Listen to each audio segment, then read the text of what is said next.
नमस्कार। आप लोग हमारे द सरकारीकरण चैनल को जिस तरह पसंद कर रहे हैं, हमें व्यूज दे रहे हैं, हमारे सब्सक्राइबर बढ़ा रहे हैं, इससे हमारा उत्साह बहुत बढ़ रहा है। साथियों, जैसा कि हमने अपनी पहली वीडियो में बताया था कि हमारा चैनल जनता के जो असली सवाल हैं, जैसे कि शिक्षा, स्वास्थ्य, रोजगार, सरकारी नौकरियों का सवाल, इस तरह के चीज़ों पे अपना पूरा ध्यान लगाएगा। इसके लिए आपके लिए जानकारी जुटाएगा और आपको शिक्षित प्रशिक्षित करेगा। साथियों, आज हम देख रहे हैं कि भारत के सबसे बड़े सूबे उत्तर प्रदेश में इस वक्त राजनीतिक गर्माहट बढ़ रही है। यहाँ चर्चा चल रही है कि भाजपा अपने मुख्यमंत्री के चेहरे को बदल सकती है। सवाल तो ये है कि क्या चेहरा बदलने से सरकार का संकट टल जाएगा? क्या चेहरा बदलने से हमारे नागरिकों की ज़िंदगी सुधर जाएगी? उत्तर प्रदेश के नागरिकों को सरकारी नौकरियां और ज़्यादा मिलने लगेंगी? यहाँ के जो सरकारी अस्पताल हैं, जो यहाँ के सरकारी विद्यालय हैं, क्या उनके हालात बहुत अच्छे हो जाएंगे?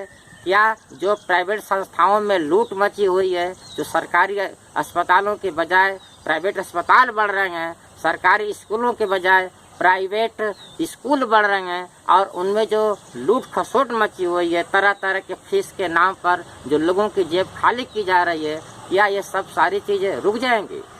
अगर ये सब चीज़ें नहीं रुकती तो चेहरा बदलने से हमारे उत्तर प्रदेश के नागरिकों पर क्या असर पड़ेगा?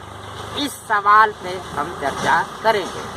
साथियों, आपको मालूम है कि 1990 के बाद जितना तेजी से अंतर्राष्ट्रीय मुद्रा कोष, विश्व व्यापार संगठन और विश्व बैंक, इन तीन संस्थाओं ने पूरी दुनिया की अर्थव्यवस्था को निजीकरण की पटरी पर दौड़ा दिया है। और हम लोग पहले से देखते चले आ रहे हैं कि जो भी पार्टी सत्ता में आती है या विपक्ष में है, उसके जो सांसद हैं, उसके जो विधायक हैं, उसके वर्तमान या पूर्व मंत्री हैं, उन सबके अपने अपने सरकारी अस्पतालों के बजाय उन्होंने अपना अस्पताल खोल लिया है।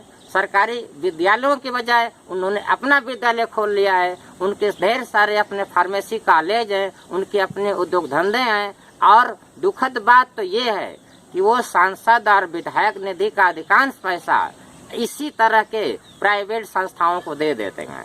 सरकारी संस्थाओं को मजबूत करने के बजाय वो उस पैसे को, जो जनता का पैसा है, उस पैसे को इन प्राइवेट संस्थाओं में लगा देते हैं। इसका मतलब क्या है? इसका मतलब ये है कि ये सब के सब लोग निजीकरण को बढ़ावा देना चाहते हैं, उसी को बढ़ा रहे हैं। साथियों, जो इस समय सत्ता में है यानी भाजपा, इसका तो दर्शन ही कहता है कि सरकार का काम लोगों की जिंदगी को सरकारी सुरक्षा में ले आना नहीं होना चाहिए। सरकारी नौकरियां देना, सरकारी शिक्षा देना, सरकारी सुविधाएं देना, यह कम से कम होना चाहिए। वो कहते हैं कि मिनिमम गवर्नमेंट होना चाहिए और मैक्सिमम गवर्नेंस होना चाहिए। इसका मतलब यह है कि बहुत कम सरकारी नौकरियां होनी चाहिए और बहुत ज़्यादा चीज़ें, चाहे लोगों की ज़िंदगी कितना भी संकट में आए, वो सब बाजार को तय करना चाहिए। बाजार के खिलाड़ी कौन होते हैं? जैसे अंबानी हैं, अडानी हैं, ऐसे बहुत सारे लोग, देश विदेश के अरबपति, ये बाजार की शक्तियां हैं और यही तय करते हैं कि आम जनता की ज़िंदगी को किस तरह ले जाना है। मतलब ये कि जैसे अगर निजी अस्पतालों के अरबपति मालिक हैं तो उनकी चिंता यह नहीं है कि गरीब आदमी रोजगार कैसे करेगा। गरीब आदमी कम रोजगार जो करता है वो अपना स्वास्थ्य कैसे ठीक करेगा। अगर उनके अस्पताल में भर्ती हुए आपकी लाश भी उसमें है तो उसका भी वो पैसा ऐंठ लेंगे। भले इसके लिए आपके घर खेत बिक जाए, आपको अपना किडनी बेच के इलाज करना पड़े, आपको अपना सब कुछ गंवा देना पड़े, इन सारी चीज़ों से उनको कोई लेना देना नहीं रहता है। साथियों, आज का जो दौर जो है, निजीकरण का दौर जो है, यह इस पे सारी पार्टियां सहमत हैं। किसी भी पार्टी को इन नीतियों पे कोई एतराज नहीं है। यही कारण है कि सभी पार्टियों के सांसद और विधायक और मंत्री लगभग सभी के सभी करोड़पति हैं, अरबपति हैं। उन्हें निजीकरण की नीतियों से बहुत फायदा हुआ है। ये ठेका पट्टा की राजनीति, ये ठेके पट्टे की जो नीति है, इसने उन लोगों को बहुत अमीर बना दिया है और पूरी राजनीति इसी चीज के इर्द गिर्द केंद्रित होती चली जा रही है। यही बात सारी पार्टियों पर जैसे लागू होती है वैसे ही भाजपा पर भी लागू होती है। आप लोग पीछे देखे थे कि 1990 के बाद कई बार मुख्यमंत्री बदले थे, राजनाथ सिंह, राम प्रकाश गुप्ता, कल्याण सिंह, ये अदला बदली हुए, तो क्या इससे उत्तर प्रदेश के नागरिकों की जिंदगी सुधर गई? क्या तेजी से जो निजीकरण होता गया उस पर लगाम लग गई? क्या तेजी से जो प्राइवेट अस्पताल खुलते गए उस पर लगाम लग गई? इस तरह मेरे कहने का मतलब यह है कि अगर सरकार की नीतियां नहीं बदलती तो चेहरा बदलने से नागरिकों की जिंदगी में सुधार नहीं होगा। हर साल तेजी से सरकारी पद घटाते चले जा रहे हैं।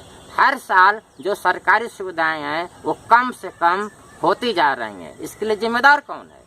चाहे ये सरकार हो, चाहे वो सरकार हो, चाहे ये पार्टी हो, चाहे वो पार्टी हो। अगर सभी लोग निजीकरण की नीति पर सहमत हैं, ठेका पट्टे की नीति पर सहमत हैं और शिक्षा स्वास्थ्य सबको बाजार के हवाले कर देने पर सहमत हैं, तो उनके चेहरे बदल जाने से आम नागरिकों के जीवन पर कौन सा असर पड़ जाएगा? और सबको मालूम है कि भाजपा की नीतियां आरएसएस तय करती है। आरएसएस जिसका मुख्यालय नागपुर में है, उसका दर्शन भी यही कहता है कि सरकार को व्यापार से, आर्थिक कार्यों से दूर रहना चाहिए। उसे सिर्फ कानून व्यवस्था, विदेश संबंध जैसी या सुरक्षा जैसी चीजों पर ही ध्यान देना चाहिए। तो साथियों, मुझे लगता है कि अब सरकार को चेहरा बदलने की जरूरत है, अपनी नीतियों को बदलने की जरूरत है।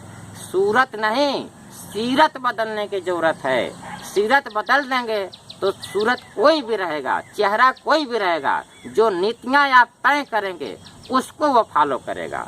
कोई भी पार्टी अगर ये तय कर ले कि हम प्रत्येक 5 की फैमिली पर चाहे कम तनख्वाह हो, 1.5 लाख की नौकरी न दे, वह 15,000 भी दे रही है और पुरानी पेंशन जैसी पेंशन वाली नौकरी दे रही है, सबके लिए शिक्षा और स्वास्थ्य को मजबूत कर रही है, इसको सरकारी सेक्टर में ला रही है, तो अगर इन नीतियों के साथ कोई पार्टी अपने शासन को करती है तो कोई भी मुख्यमंत्री इन्हीं नीतियों को फॉलो करेगा, तब विवाद नहीं होगा। अगर कोई भी सरकार सिर्फ अपने मुख्यमंत्री को बदल रही है तो इसका मतलब ये है कि अपनी नाकामियों को वो चेहरा बदल कर छुपाना चाहती है।